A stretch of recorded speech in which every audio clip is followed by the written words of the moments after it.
Welcome to my review of the ieGeek security camera. Inside this video, we will set this up step by step. I'll go over the app features and functionality. And at the end of the video, I'm gonna let you know why I think this camera is worth buying. This camera is specifically the ZS-GX3S model of the ieGeek security cameras. It's completely wireless, meaning it has a rechargeable battery built into it. It also has AI motion detection as well as night vision. We'll get into more details about this camera, but first I must say that I was sent this to review inside this video, however all of my thoughts and opinions are my own. And with that being said, inside of the box we have a mount that hooks up to the bottom of the security camera just like so. Along with the mount are going to be 3 screws that you screw in to the bottom plate. We also get a USB-A to USB-C charging cord and of course a user manual. Now you do have the option to also get an additional solar panel with this camera. This is going to keep the battery charged and it will last a lot longer using this drip charging method. If you opt for the solar panel, you also get a mount and 3 screws to mount it next to the camera. Now you could use this camera indoors, but it's really built for outdoor use, and that's what we'll be using it for inside this video. However, I may show you some indoor footage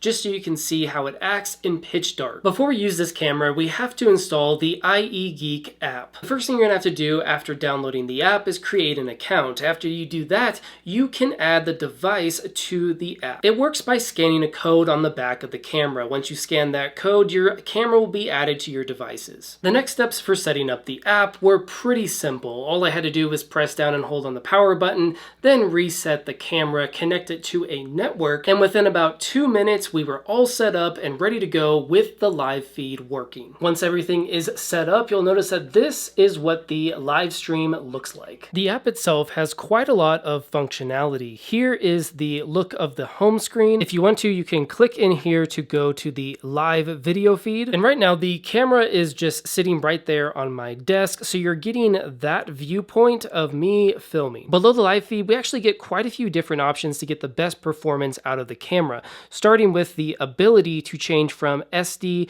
to QHD. Then of course we have our Wi-Fi speed over here on the left, we have our live section, we have our history section, and this is where you can keep track of all of your footage if you have an SD card installed inside the camera. And then lastly, we have the cloud section, which you can sign up for that to store all of your footage in the cloud. But under the live section is really where you're going to find most of the functions. We have the ability to take a screenshot. We can hold this microphone to talk. Hello, hello.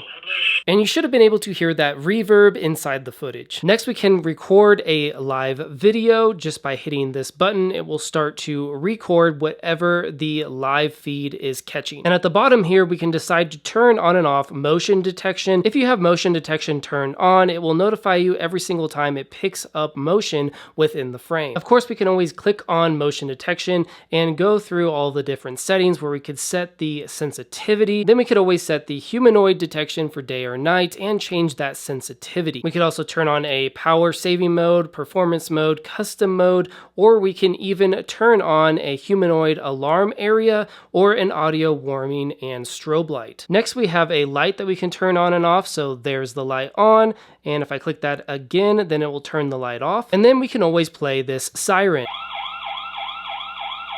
And that is what the siren sounds like. If we swipe over, we're going to have even more to take a look at. We have our audio warning and strobe light that we can turn on or off. Then we have full color mode at night that we can turn on. And then lastly, you can click on album and take a look at all of your recordings and screenshots. If we come back out to the home screen, we can go down here to the bottom, take a look at the messages. This is where you're going to find all of your motion detection alerts, and you can watch any of these. It will give you the timestamp, and you can set how long you want that recording to be. It comes at 10 seconds and that's what I'll keep it at, but you can always increase that. It will also show you at the top what day that motion was collected. Lastly, we have our settings icon here at the top. This is going to allow you to see the battery percentage. It's going to allow you to change any kind of settings that you want to. You have an installation guide, location management, work indicator, battery management, recording management, and you can even take a look at cloud services with inside the settings. And those are going to be the basics for understanding how to get the most performance out of your camera. Here's just a demonstration of both the audio and what it looks like when it's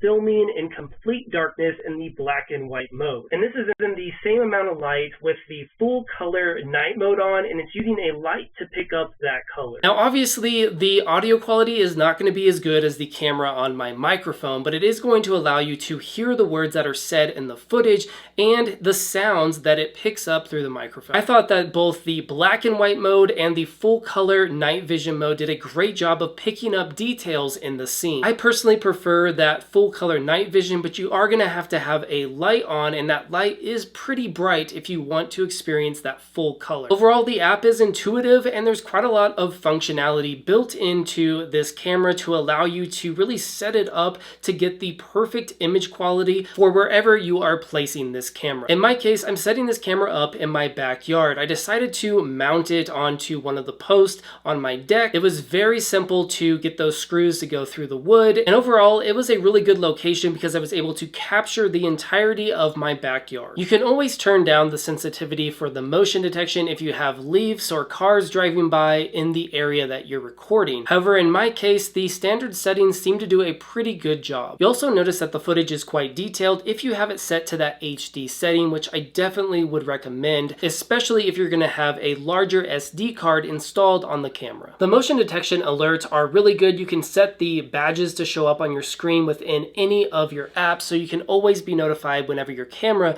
picks up motion. And of course, if you have an SD card installed on your camera, you can click on any of the videos inside of the motion alerts and watch those videos. That will give you at least a 10-second recording of the motion. Personally, I'm really happy with the ieGeek outdoor security camera. It's extremely simple to install and set up. The app was very useful, especially when it came to recording or seeing those live notifications. And by far my favorite part has to be that full color night vision, which I thought looked really great in pitch dark. So if you're looking for a new outdoor security camera and you want one that has a long-lasting battery and the ability to record full color night vision, make sure to check out this one by ieGeek. I personally found it to be a solid pick for a security camera. Thank you so much for watching this video review, and I hope that it helped. My name's David, and I do product reviews, product comparisons, and top 5 best videos. If you're into that kind of stuff, make sure to like this video that you just watched, subscribe to the channel,